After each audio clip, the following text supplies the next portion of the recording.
was sitting in a computer lab at the University of Maryland in College Park outside Washington, D.C.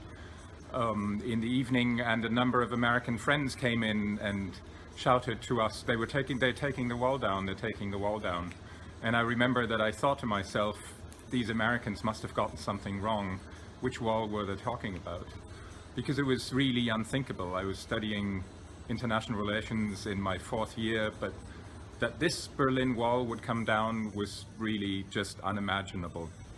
Well, we had not only no laptops and no cell phones, but in the apartment where we lived, there was no television either. So it was a real challenge to get a perspective of what was really going on.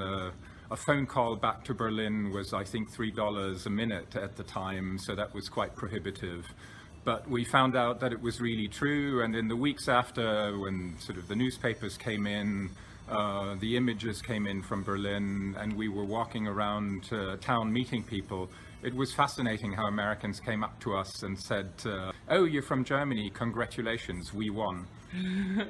And did you have family in the East that you will finally be able to meet? No, I didn't. My girlfriend at the time, now my wife, she has relationships had family relations in the East, but I didn't. I really grew up more with my face to the West, to the US, to France, and with my back to the East. And it was only after we returned to Germany in the summer of 1990 that we went to Prague for the first time.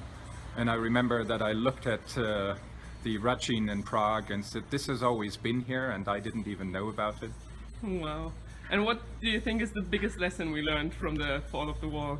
Well, I think the biggest lesson for me is that the future is really open, and that even the unthinkable can happen at a moment when we don't expect it. And for all the knowledge that we accumulate, there's always something that remains a mystery and that we should be prepared for.